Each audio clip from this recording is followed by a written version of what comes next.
आज आपण question number 25 या ठिकाणी सॉल्व करणार आहे.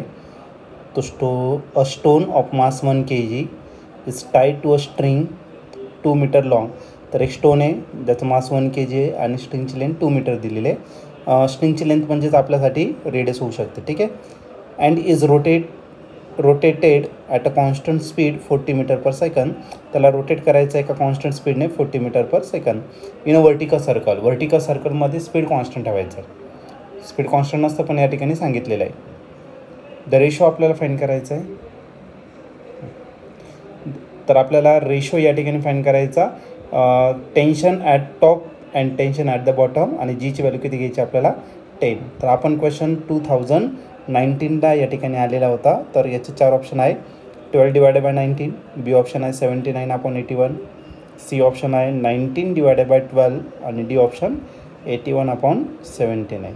तर बघू याचा आन्सर काय असेल. या पर्टिक्युलर क्वेश्चनमध्ये आपल्याला एक स्टोन दिलेला आहे ज्याचं मास 1 kg आहे आणि स्ट्रिंग दिलेली आहे. त्या स्ट्रिंगची लेंथ 2 मीटर एवढे दिलेली आहे. ओके, तर आपण लिहून टाकू. तर सर्वात पहिले तुम्हाला गिवन काय आहे, मास दिलेला आहे 1 kg. त्याची लेंथ दिलेली आहे. लेंथ म्हणजे आपल्यासाठी काय झाली तर रेडियस झाली आणि ती दिलेली किती मीटर तर 2 मीटर एवढं दिलेलं आहे. आणि तो रोटेट होतो एका कॉन्स्टंट स्पीडने.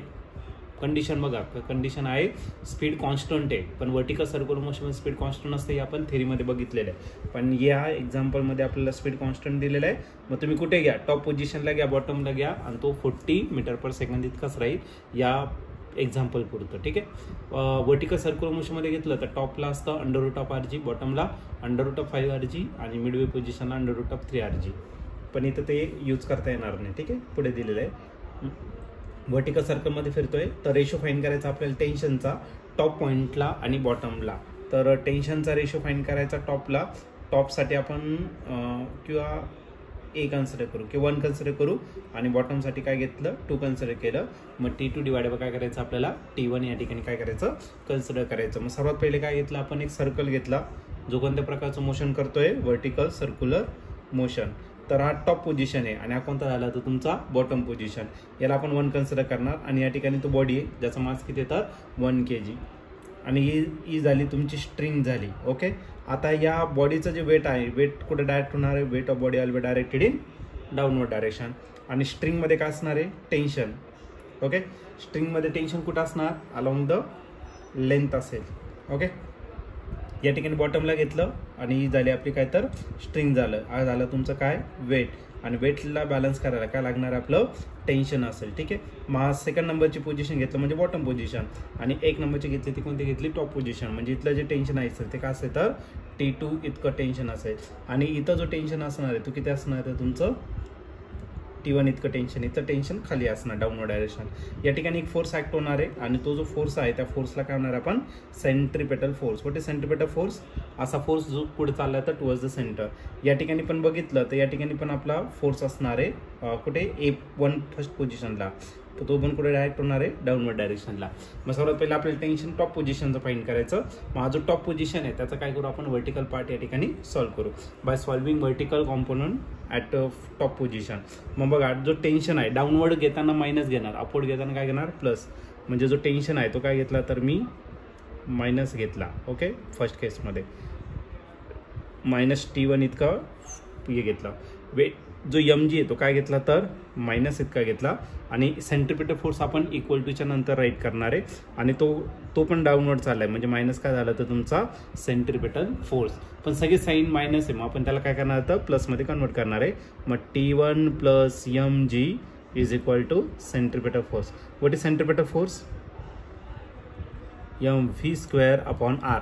r म्हणजेच आपली काय झाली लेंथ झाली, ठीक आहे. आणि हा प्लस mg इकडे काय घेतला तर -mg. एक काम करू, याला सॉल्व्ह करून घेऊ कारण की आपल्याला सगळ्या व्हॅल्यू या ठिकाणी गिवन आहे. मग T m किती आहे 1, v किती आहे 40चा स्क्वेअर करायचा आपल्याला आणि डिवाइड बाय r किती येतं तुमचं 2 -m अगेन 1 आणि जीची व्हॅल्यू आपल्याला घ्यायची आहे 10 घेऊनच त्याला काय करायचं आपल्याला सॉल्व्ह करायचं. 40चा स्क्वेअर 1 तास लिहा, 40चा स्क्वेअर 1600 डिवाइड बाय 2 आणि मायनस करायला 10. आता याला जर 2 ने डिवाइडेड केलं तर हा भेटेल तुम्हाला 800. -10 म्हणजे हा किती भेटला तर 0 - 0 0, 0 - 1 किती झाला 9 आणि झाला 7, म्हणजे जो टेन्शन आहे तो किती झाला तर 790. ओके. आता हे जे भेटणार आहे टेन्शन म्हणजे एक प्रकारचा फोर्स आणि फोर्स मेजर करणार आहे आपण कशामध्ये न्यूटनमध्ये या ठिकाणी आपण त्याला मेजर करणार आहे. ओके. आता दुसरा जो टॉपिक आहे तो घ्यायचा आपल्याला बॉटमला घ्यायचा आहे. ओके. पुन्हा या ठिकाणी आपण कोणता पार्ट सॉल्व्ह करणार आहे वर्टिकल कॉम्पोनंट या ठिकाणी सॉल्व्ह करणार आहे. जो mg येणार आहे तो कसा असेल मायनस. हा पहिला पार्ट झाला. आता सेकंड पार्ट या ठिकाणी मी राईट करणार आहे. ठीक आहे. मग वेट जो आहे तो काय आला तर -mg. टेन्शन जो असेल तो वरती चाललाय बघा प्लस वरच्या डायरेक्शनला, मग तो +T2 आणि जो सेंट्रिपेटल फोर्स आहे तो पण कुठे चाललाय वरच्या साईडला, मग तो पण आपण काय करणार तर पॉझिटिव्ह घेणार सेंट्रिपेटल फोर्स. ओके. आता -mg तिकडे काय करा प्लस, मग T2 इज इक्वल टू करायला what is centripetal force mv²/r आणि this one is the +mg. m किती आहे तर m आहे तुमचा 1, v किती तुम्हाला 40 दिलेला आहे, 40चा स्क्वेअर 1600. आता डायरेक्ट राईट केलं तरी काय अडचण नाही. आरची व्हॅल्यू किती दिलेले आहे 2 प्लस m किती आहे 1, जीची व्हॅल्यू किती घ्यायची 10. मग याला जर 2 ने डिवाइड केलं तर इट इज 800 आणि हा +10 म्हणजे किती झालं तर 810. हे पण कशामध्ये आलं न्यूटनमध्ये. आता या दोघांचं काय करायचं आपल्याला ratio. Therefore T1 divided by T2. What is T1 790 आणि व्हॉट इज T2 810. 0 0 काय आला कॅन्सल. आता 79 आणि 81 कोणत्या स्टेबलमध्ये नाही, म्हणजे तुमचा जो रेशो आहे याला सिम्प्लिफाईड करणं पॉसिबल नाही, तर आपण त्याला 79 डिवायडेड बाय 81 हेच तुमचं फायनल आन्सर असेल. आणि जर तुम्ही ऑप्शन जर चेक केलं तर ऑप्शन नंबर बी हे तुमचं करेक्ट ऑप्शन असेल.